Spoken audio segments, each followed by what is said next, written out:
salam jumpa kembali di channel saya kali ini. Uskup Ignatius Kardinal Suharyo menyampaikan pesan Natal dalam konferensi pers di Gedung Karya Pastoral Senin tanggal 25 Desember tahun 2023. Dihadiri puluhan wartawan media cetak dan elektronik. Ikuti jalannya konferensi pers yang juga diikuti oleh media Gagas Indonesia1.com. Ini melanggar etika, ini tidak tahu etika dan sebagainya. Bahkan dengan kata-kata yang tidak bagus, saya tidak berani mengatakan di sini. Dari asal usul yang mewajibkan kita sebetulnya untuk berdasarkan melanggar hidup kita pada etika yang baik dan benar. Landasannya apa? Dan nanti berkaitan dengan mana kemuliaan Allah. Menggantinya atas dasar 3 kata dalam bahasa Indonesia yang akarnya itu sama, kita semua pasti tahu itu. Khalik, makhluk, akhlak. Kedengarannya sama itu ya. Kedengarannya saja sudah sama karena memang akar katanya sama, bahasa Arab menjadi bahasa Indonesia. Tetapi masalah pesannya bagi saya bukan akar sama, tapi betul itu menunjukkan seharusnya ibadah itu seharusnya siapapun dia dengan latar belakang apapun ya, setiap manusia setiap ibadah itu mesti sadar bahwa hidupnya adalah makhluk, artinya ciptaan. Dan sebagai dia mempunyai hubungan dengan sekali sang pencipta. Dia adalah sang khalik, manusia yang adalah makhluk itu. Tanggung jawabnya adalah sembah sujud. Itulah yang dilakukan di dalam ibadah. Itulah yang dia lakukan dalam olah rohani, istighfar, misalnya macam-macam, berdoa dan sebagainya. Tapi itu satu pihak. Pihak yang lain sembah sujud kepada manusia adalah makhluk itu mesti bersembah bakti. Yang satu sujud, yang kedua bakti. Bakti kepada sesama, pada Allah. Dan sejati ibadahnya didasarkan pada alamnya. Kata timur bersama bahasa pencipta dan berbakti dan mulia kepada sesama dalam dan sebagainya. Itu seharusnya manusia itu dikatakan manusia berakal, bukan dia. Itu hanya yang menyalahi sebagai haknya sebagai karena dia harus berbakti, bersembah sujud, berakhlak manusia dalam timur. Karena itu yang bagi saya menjadi sangat penting dalam ini. Jadi berkhotbah dalam gereja, mulia Allah yang menjadi tema dari pesan mulia itu bukan hanya nyanyian memuji Allah, itu juga kemuliaan itu bukan benda, bukan nilai. Kemuliaan adalah manusia berakhlak mulia itu. Semakin sadar akan hakikatnya bagi berakhlak mulia, dengan sendirinya badinya memancarkan kemuliaan. Kemuliaan Allah itu antara lain terjun di dalam sikap peduli terhadap apa? Macam-macam. Memberikan contoh di dalam tentang kehidupan, peduli terhadap sesama. Caranya banyak, bukan baik. Misalnya konkret sekali yang saya memberi contoh dalam gerakan ini, angka yang tinggi, anak-anak yang kelaparan, kurang gizi, 21,6% jumlahnya. dari lain pihak, mengerikan kalau membaca tulisan yang melaporkan di tahun 2022 memang angkanya, itu makanan yang dibuang sebagai sampah pada tahun 2022, kalau dirupiahkan jumlahnya 330 triliun. Ini mengerikan apa enggak? Sementara anak-anak kita kurang gizi, makanan yang dibuang sekian banyak. Salah satu. Terus kalau kita mau peduli terhadap realis ini, bagaimana? Macam kecil itu kita tanggung jawab berat untuk menyelesaikan masalah ini. Karena itu penerimaan membuat aturan-aturan boleh melakukan kekerasan untuk mempertahankan. Tapi kita tidak mau melempar tanggung jawab kepada pemerintah. Cita-cita kemerdekaan kita, kesejahteraan bersama.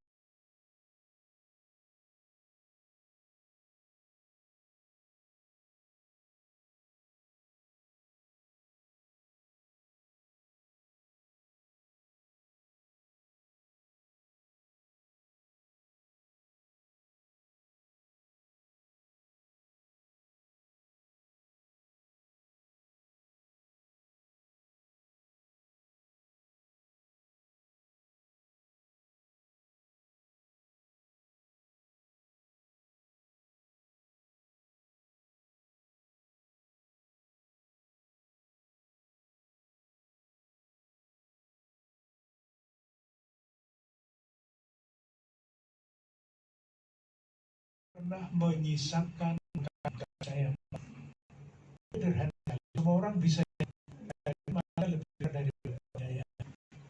Mau dipesan tapi nanti 4.000 hanya sedikit lagi. Masih ramah orang bisa. Yang lalu dalam gerakan masyarakat. Dan ini ada anak-anak kolong. Temu 100 anak yang mempunyai akte kelahiran. Kalau anak tidak punya akte kelahiran, dia tidak mempunyai akses, tidak punya akses kesehatan. 100 orang itu baru kecil jaringan. Kemudian kita mengumpul anak-anak itu, mengundang seorang yang tahu hukum dan usaha mencari akte kelahiran 100 itu. Jika mereka semuanya data memenuhi syarat dan yang akan diberikan untuk kita. Nah, yang pun diakan. Kemudian seperti itu. Hari ini bukan itu, hari ini 34. Kemarin saya mau sama Pak Gubernur, saya tanya bagaimana masyarakat Jakarta tentang beliau program Jakarta dilakukan oleh PDKU saudara kita yang mempunyai sumber air, masih pipa 100 kilometer misalnya, menyediakan tampungan air untuk saudara-saudara kita yang tidak punya akses air. Tapi bukan saya itu katakan lanjutnya. Beliau mengatakan begitu, ada satu peneliti yang mengatakan 10 tahun akan yang sekarang suhu paling dingin. Coba silakan membayangkan suhu 37 derajat, katanya 10 tahun ke depan itu akan seperti apa? Masalah lingkungan itu masalah gaya hidup tentu saja. Kalau gaya hidupnya berlebihan, dengan sendirinya akan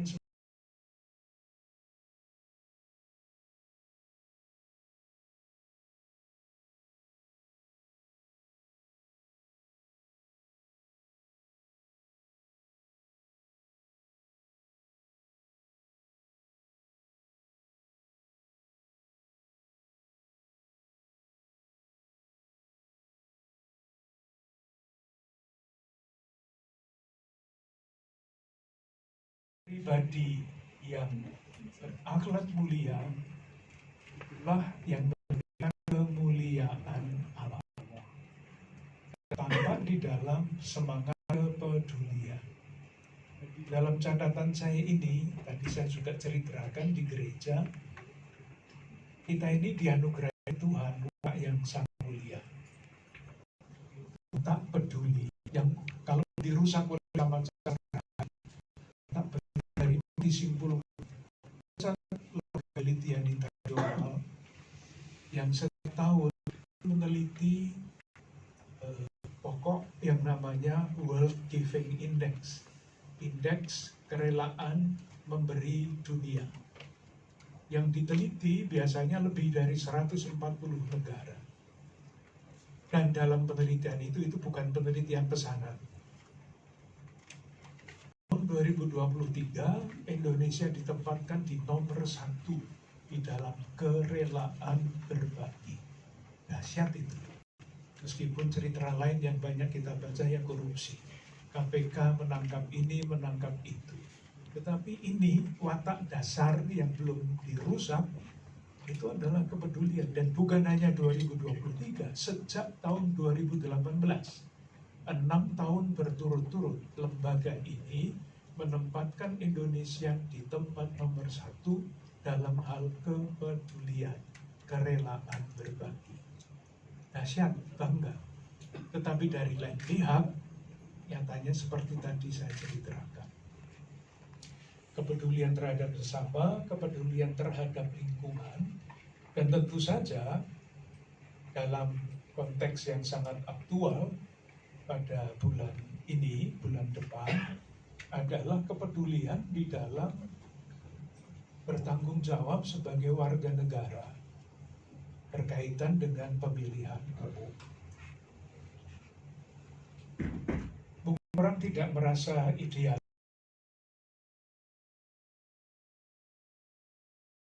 maka sebagai negara yang wajib ikut-ikut dalam pemilihan umum itu. Maka itu nasihat apa kami sampaikan kepada tapi umat mengatakan silahkan datang untuk memilih calon pemilih dengan suara hati masing-masing, tidak banggaan, karena mengatakan ini kartu milenius. Tetapi saya mengatakan cerdas, yang bayar, milih jangan orang bodoh, tapi yang cerdas. Intinya pertimbangan segala macam. Itu yang pertama. Kedua, nasihat dalam kepedulian adalah seperti apapun atau apapun yang akan dipilih dan sudah diumumkan oleh lembaga yang berwenang, itu diterima. Tidak bisa lain menerima karena sudah diumumkan oleh lembaga yang berwenang. Kalau tidak tapi dan selama ini kita menjaga persatuan damai, karena ciri yang sangat istimewa di bangsa ini adalah bersama. Kalau kita lihat sejarah, Mas, Mbak, berapa tahun kita dijajah oleh 350 tahun. Politik tidak adalah memecah dan masih selama 350 tahun dan baru tahun 1928 ada Sumpah Pemuda, Nusa Satu Bangsa Satu Bahasa. 17 tahun sejak Sumpah Pemuda, masih kemerdekaan negara Kesatuan Republik Indonesia. Lihat kekuatannya, kuatnya yang namanya kesatuan itu. Ini harus kita dalam kesatuan apapun, dalam ketegangan apapun, persatuan dan kesatuan kita sebagai bangsa jangan pernah dikorbankan untuk kepentingan apapun. Dan terakhir, kalaupun nanti kita menerima siapapun yang akan terpilih, lalu saya sebagai warga negara Indonesia bertanggung jawab untuk selalu mengamati jalannya pemerintahan, kritis terhadap pemerintahan, beri hak oleh rakyat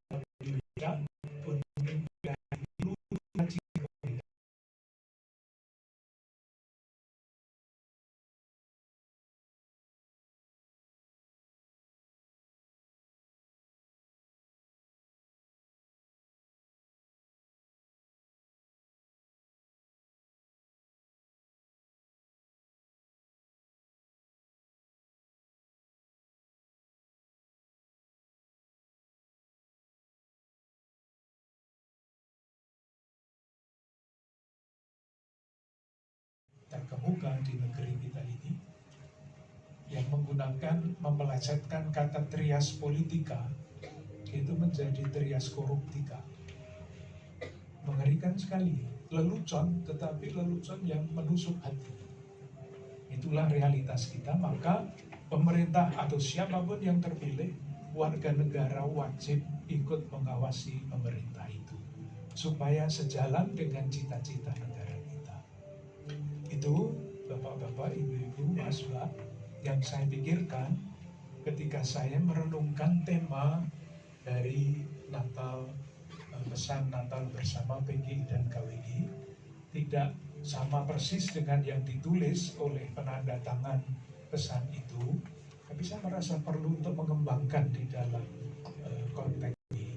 Natal mesti kontekstual untuk realitas kehidupan, dan realitas kehidupan kita adalah antara lain banyak yang bagus, tapi antara lain kesenjangan itu. Baik, terima kasih Bapak Kardinal. Dan sekarang seperti tadi